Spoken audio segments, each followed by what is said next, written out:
What's up guys, today I'll be breaking down everything you need to know about legendary bows in Destiny 2, if they're good or not, and also I'll be breaking down the Oathkeeper exotic gauntlets for the Hunter, which reduce the bow charge time, then also allow you to hold the charge longer. But I will be breaking down all 4 of the legendary bows in this game with all their perks, then also comparing them to other type of weapons in the game to see where they stack up among the rest.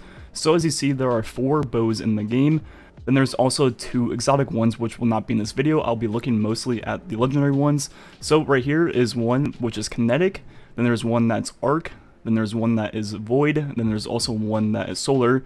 So one kinetic and one of each element, and unfortunately the first 2, the kinetic one and arc one, are static rolls, so the perks on them will always be the same. But then the void and the solar ones can have random rolls, which is nice I guess.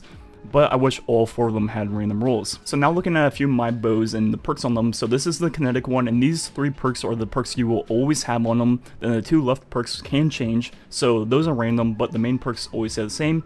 Same with this bow, the arc one, you will always have those 3 perks right there, which are the god roll perks anyways, so that's not necessarily a bad thing in this scenario. Then the last bow we're going to be looking at in this video is the void one, as you see right here, which I have Archer's Tempo, then also Dragonfly, so another god roll in my opinion. So let's start breaking down these bows. First thing we're going to look at is draw time on the bows and see how they stack up. So first, without the exotics on and just the arc bow without the perk active or anything like that, it takes 0.554 seconds to draw the bow back. Now put on the Oathkeepers, which is supposed to speed up the charge rate of bows. Let's see how long it takes now. Doing the same thing, and now it takes 0.537, so not that big of an increase.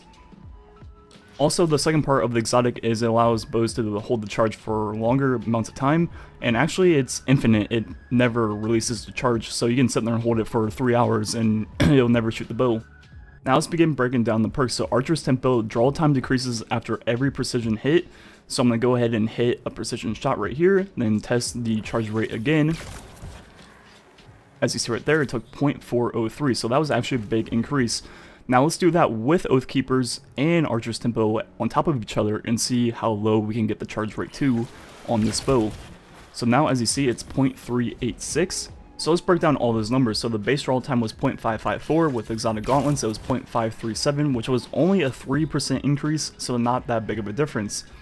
Now let's compare the base time to the Archer Tempo. So the base, once again, 0.554, then the Tempo was 0.403, so a 27.2% increase, which is actually huge. Then if you comboed it with the exotic gauntlets on with Archer's Tempo, it became a 0.386, which is a 30.3% increase, which is actually a lot of time. And the draw time on the bows is actually very important, because when it's fully pulled back is when you're going to get the most damage. As you see, fully pulled back, I hit 2534. Now if I just click the button and let it go right away, it hits 1521, so pulling the bow all the way back results in 66.6% more damage, so it's very important to pull it all the way back in the shortest amount of time possible. Now let's break down Rampage on these bows and see if it works the same as regular Rampage. So without, I hit 2920, times 1 I hit 3495, times 2 I hit 4122, and with times 3 I hit, as you see right here, I hit 4839. So it is regular Rampage values, 20%, 41%, and 65%, as you see right here, and all the numbers up on the screen again. Next perk I want to break down is the Explosive Head, which is very similar to explosive rounds on regular weapons. So what I'm going to do is actually take it off and see what the regular headshot and regular body shot damage is. So headshot was 7581, and a regular body shot is 2534. Now putting an Explosive Head on and doing the same thing.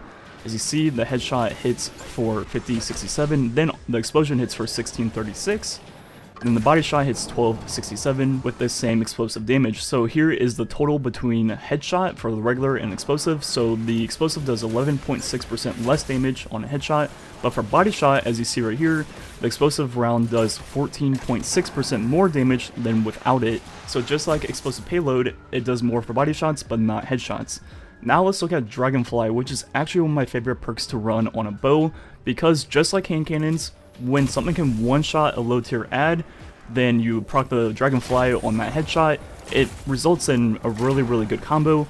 So if there's like a group of ads, all you have to do is shoot one bow, hit one headshot, the next thing you know they're all dead, and for the same reason Dragonfly / Firefly is really good on hand cannons, it's also extremely good on bows for that exact same reason. And it kind of fills the only problem bows have, which is like the inability to kill groups of ads very quickly. So far, the only thing I can see wrong with bows in this game is that the kinetic one is static rolls, and you cannot get what I would say the god roll in PvE on that weapon, so you're kind of forced to use one of the energy ones that you can get good rolls on, such as Archer's Tempo Rampage, Archer's Tempo Dragonfly and whatnot.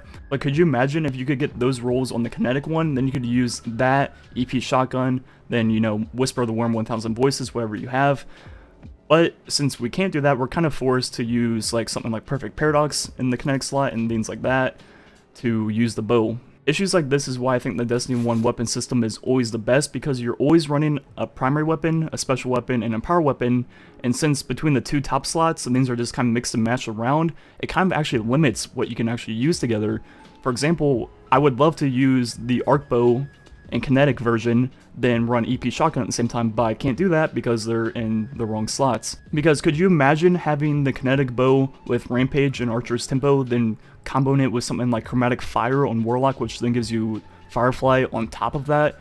It would be one of the best primary weapons probably in PvE. Like, bows are insane, but the only downside in my eyes is the fact that there's not a good kinetic one right now. If there was a good kinetic one, you would see me probably using this along with EP Shotgun, Whisper of the Worm, and you know, the typical combo, because I really think bows can hold their own against hand cannons and compete for that same position. So speaking about that, let's go ahead and break down the comparison. So bows versus hand cannons, I'm going to use the arc one with Rampage versus the Midnight Coup with Rampage and try to find their damage per second and see where they stack up against each other.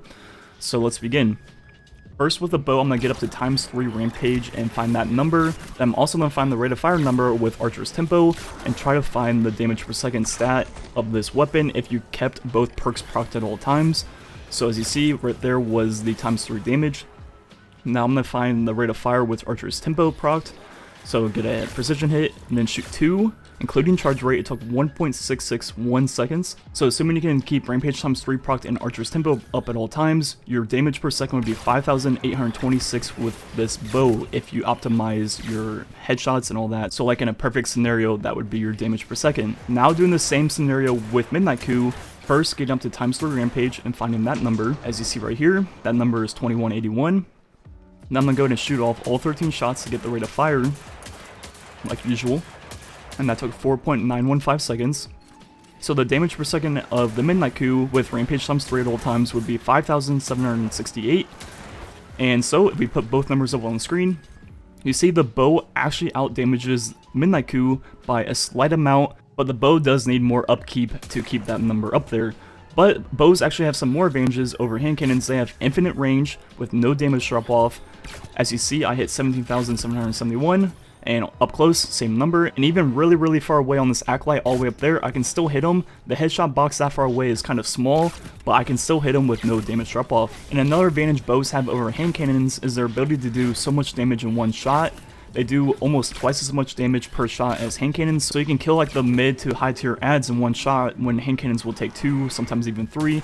So for example, this Knight right here, with the Midnight Coup, it's going to take 2 shots. And then on the same level Knight, as you see right here in a second, with the bow now, it's only going to take 1 shot. So bows do have a lot of advantages over other type of weapons in the game, mostly the fact that they do so much damage per shot, and their ability to one-shot more enemy types in the game.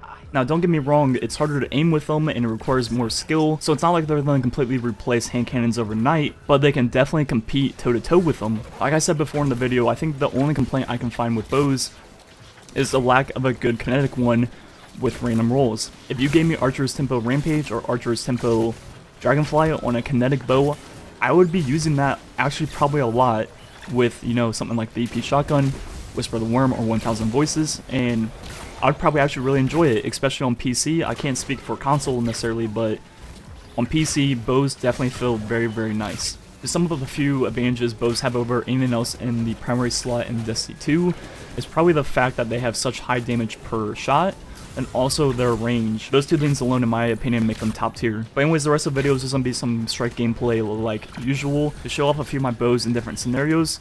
Anyways, let me know what you think about bows on PC or console. I'd like to hear the differences between people on console and people on PC, what their opinions are on bows.